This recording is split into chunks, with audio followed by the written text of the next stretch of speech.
My presentation will take some 25 minutes. It's 10 slides on which I will basically, if my mouse moves, I'm trying to move the slides, which doesn't work.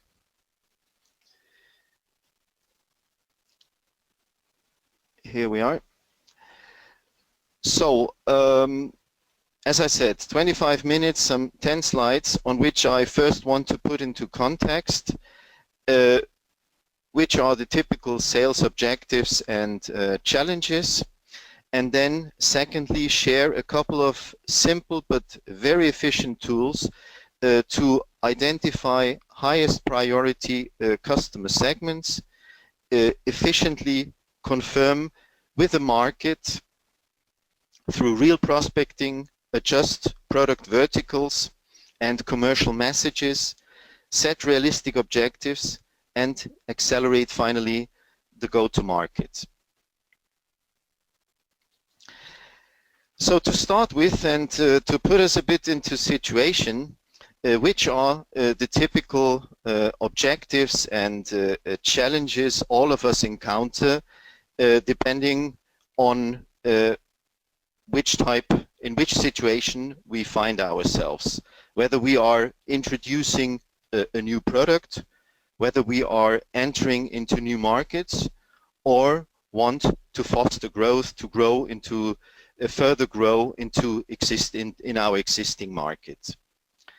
The objectives are slightly different. I mean, when I'm entering in a new market, eventually I have to leave the comfort zone and set a basis for a sustainable growth.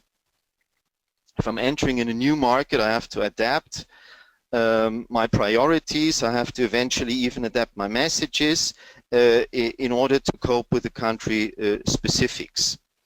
And fostering growth is basically sizing the opportunity and very efficiently assign the resources, very efficiently targeting the highest priority markets.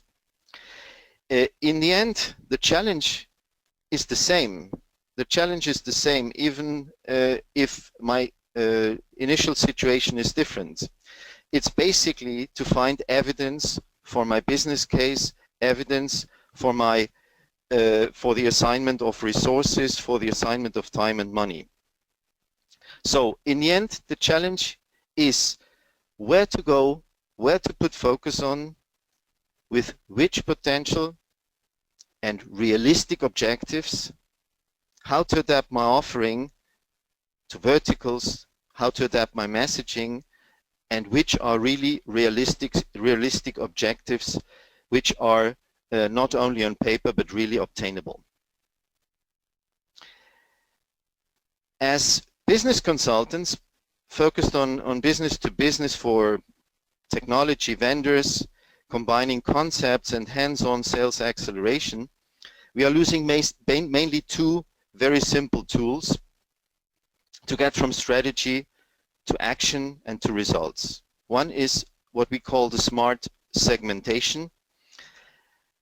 And smart segmentation, and we will see that further on, will help us to define where to put the priority, size the market, set realistic objectives, define verticals and differentiated messages, and give us a lot of information on competitors which we might encounter, which we will encounter when we reach out into the market. And secondly, what we call sales prototyping. Sales prototyping, and we will see that further on, will help us to double check in the real field everything we found in the smart segmentation in terms of sectors, in terms of verticals, in terms of deal sizes, decision-making process, etc., etc. So how does smart segmentation work? Let's say we are a technology vendor. We are number 2, 3 in the market and have the brief from our bosses, from our head office to outpace the leaders and have to set up a sales campaign we have to set up really hands-on sales tactics. Where would we start with? We have good experience to start by defining the potential target sectors in a manner which helps us later on in the analysis that these sectors should be homogeneous, sort of homogeneous in their requirements and their behavior. And secondly, we should define drivers. We should define market drivers. We should define market criteria which have an impact on the attractivities of the different sectors, of the different target sectors. So here, and this is just an example, we can think about how many companies are there which are large enough to be target customer of ours. How many of these companies really have decision-making power in my country, in my target country? That means the headquarter presence. And these two multiplied by each other basically can help us to define the total available market if I multiply it by an average deal size, which we can get easily from our ERP system. We can also include other drivers like our own experience. How strong are we? How many references do we have in the specific sectors? How strong are the competitors? We can say the stronger their presence in these sectors, the least interesting the sector is, but we can also say the other way around. We can say if the competitors are very much focusing on these sectors, that means that these sectors are attractive. Talking about sectors, I mean, here we have very generic and very wide sectors. Think about retail. I mean, before I said that these sectors should be homogeneous in their requirements. It would be logic in that sense if we talk about retail, for instance, to divide in off and online retail, because their requirements will be pretty much different, right? Okay, other drivers could be the buying behavior in the sense of the sales cycle, how long does it take, how complex is it, etc., etc. So we could rank that, we could get this information from our own salespeople.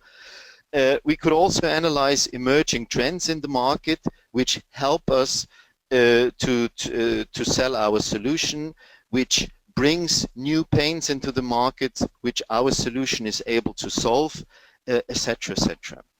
And then, last but not least, but as I said, always as an example, the impact of our solution. How strong is the impact of our solution, for instance, in the cost of these companies? How strong is our impact on their income, even impact on innovation, impact on developing new value propositions of the different sectors? So in the end, you will have to find this information, and as I said when I started, this looks pretty complex and pretty challenging, but in the end, lots of this information is available and is publicly available in company information databases. There's a lot in your CRM system. There's a lot of commercial experience by your own sales reps, by your own marketing people, and there's a lot on the internet, on competitors, on sectors, in terms of statistics, etc., etc. So it's a matter of defining it well in terms of sectors, in terms of drivers, also bearing in mind which type of information am I able to obtain in a reasonable time. But in the end, you can find this information with a reasonable effort. So in the end, you will get the data, you will rank, you will put weightings, etc., etc., so that in the end, you will get an overall ranking of what is according to these criteria, the most attractive target sector to start with. And you also get a sizing of the market. So what is your potential in the market? A part of the ranking. You will get information on verticals in terms of, for instance, analyzing what the customers do, and you will get information on the competitive environment. So you might say now, yeah, but that sounds good for mature markets, for markets where there's a lot of information and a lot of track record. But in the end, you will see that you can also apply the same method also for immature markets, eventually slightly different, with a bit more creativity, but in the end you can do the same type of exercise of smart segmentation in an immature market. So here I'm sharing with you an example of a customer of ours who was in the IoT business, in advanced IoT solutions, and with the idea to enter into the market, but in the end they didn't know where to go, they didn't know how to structure their offering, how to focus their offering. So basically it was the same or a very similar challenge, which I want to share with you, and just to show that even in immature markets you can do smart segmentation in a pretty easy manner. So we have the same the same structure. We define the sectors here. Basically we ask ourselves, to which sectors does this application, this type of solution apply to, and then what can be done with the technology as a sort of driver, as a sort of segmentation criteria. And in this case we have other sectors. As you see, it's more industrial, logistics, transportation, utilities, etc., etc. And we analyze, based on desk research, based on our own experience, what can be done with our technology, what can be done with IoT in this case. Yeah, workforce management, asset monitoring, safety and security, etc., etc. And what we did then is we looked for applications, we looked for the number of applications in the different sectors. So how many applications are there possible and in the market in order to rank them. So we said for field workforce and fleet management, in logistics and transport there are, for instance, 4 main applications. For asset monitoring 7, etc., etc. So overall, how many applications do we have in each of the sectors? That brings us a first ranking, because eventually the sector with most applications will be early adopter. Remember, we are an immature market. And as a second step, we applied more traditional criteria in order to size the market. So how many companies are there? Which would be the power applications for this type of company? What would be the potential value of a project, etc., etc. In order to complete this segmentation and this ranking with other criteria rather than the application criteria. So in the end, you get a well-based starting point, ranking this type of ranking by this type of criteria. And in this case, for instance, we focused our first commercial approach in the industry sector, in the industrial manufacturing sector, and did even a sub-segmentation and focused on beverage, machinery, car industry, and electric home applications, and within these sectors very much on closed applications which didn't require so to say, a common platform, because the platform issue in IoT is an issue. I don't want to get into detail in IoT, but what that helped was really to define our first sales approach and focused on industrial manufacturing rather than going for everything.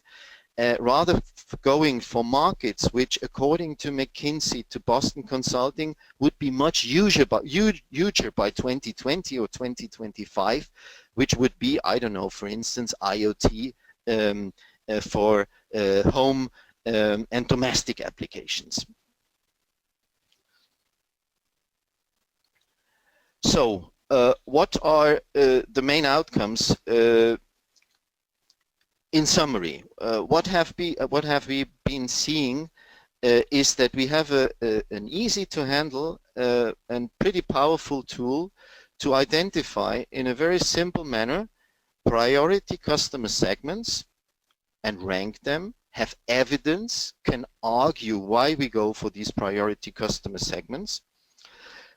We have the market potential sized, we have an idea what can be our sales objectives. We have verticals identified, and we have at least top-level information on customers and competitors. But before this goes into the commercial rollout, we apply another step to confirm and gain additional and more qualitative insights into the market. What I'm sharing here is an example of an introduction of an API management tool, of an API management vendor. So what we did for them was first we prepared some salesware, some basic salesware, selected a sample based on the segmentation, and went together with them to see customers. Together with them, that means that they pitched the project, they pitched their product, and we accompanied them with some what we call sales discovery questions on installed basis, level of interest, their pains, etc., etc., their decision-making process, average deal size, etc., etc. So what that brings is basically a validation of the evidences we found in the more desk research type of approach in the smart segmentation process, and confirm and fine-tune targets, verticals, messages, deal sizes, sales cycles. And what is the sexy thing about this compared to any other tool is normally we find first opportunities. Even if the sample of this client and sales discovery is very small, typically you find first pilot customers.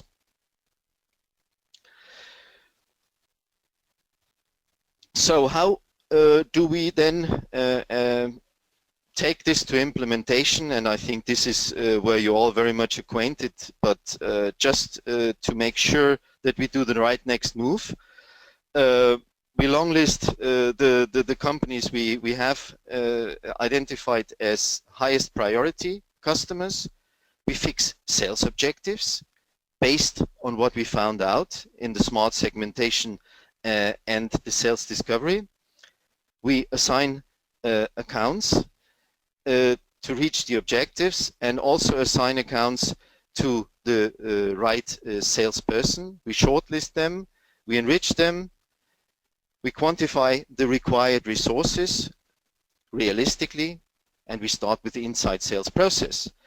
So this is basically a typical sales process. It sounds banal, but in the end we have to close the loop.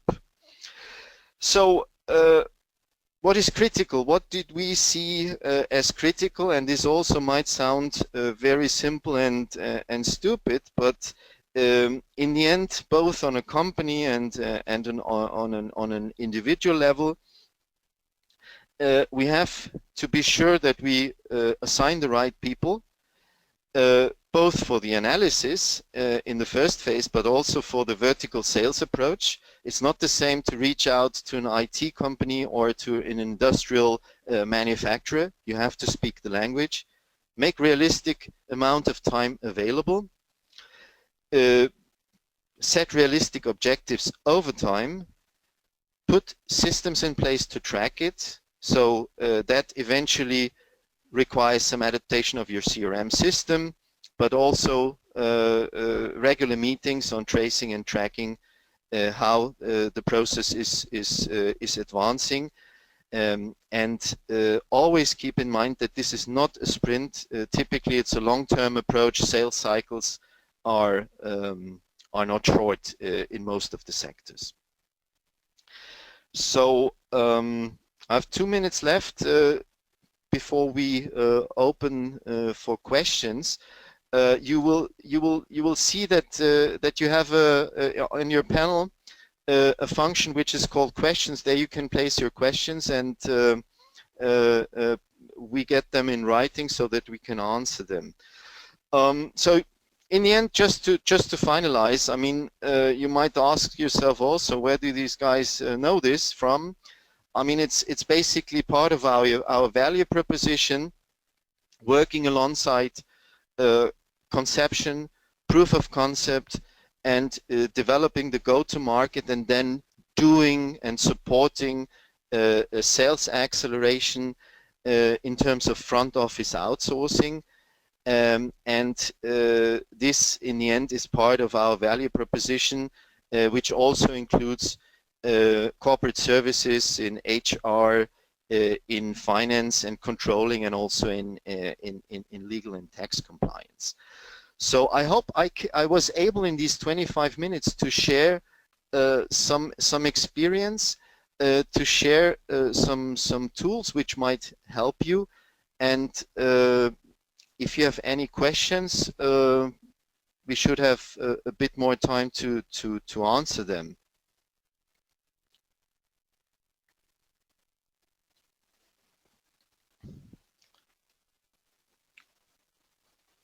Good. I'm getting here a question.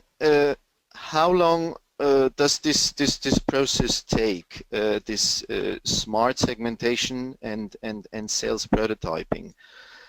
Smart segmentation, I mean, in the end, should be an exercise which should not take more than a month. My recommendation is put some time and effort in defining the right criteria, the right drivers, and also define the right sectors and subsectors. Be sure that you don't include too many, and then the sales prototyping, the sales discovery, as we also call it. I mean, this depends how quick you can get access, how quick you can get appointments. But I mean, if you have, I don't know, 7, 10 good appointments, I think that should be more than enough. So typically the whole process, if we do that quickly, and in most of our customers we have to do that very quickly, especially if we are talking about young companies with very innovative products, time to market is key. This process should not be longer than 3.5 months.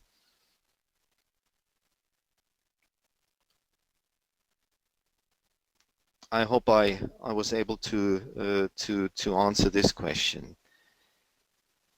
I'm getting another question here in terms of to which sectors this is applicable. Yeah, I want to phrase it the other way around, or not the other way around, in a different manner. Where is this really required? This is required where you have potential, a high complexity of potential target sectors, and limited to very limited resources. We all have and always have limited resources, so I would reduce it to recommend it very strongly to products and companies with more complex customer structures where you are able to sell to many different sectors and really have a high complexity which you want to drill down, and you need to drill down in order to focus and to really take maximum advantage of your given resources. So I think, I mean, I'm German. I think you will notice that from my accent. So the time is over. We should finish. We started almost punctual. We should at least finish punctually. So I thank you very, very much for your participation, and I hope we could bring something new, something interesting, food for thought, and would be very happy to continue the discussion on a one-to-one basis whenever you want. Reach out to us. We are happy to talk to you. Thank you very much, and goodbye, and nice afternoon, morning, whatever it is in your country. Bye-bye.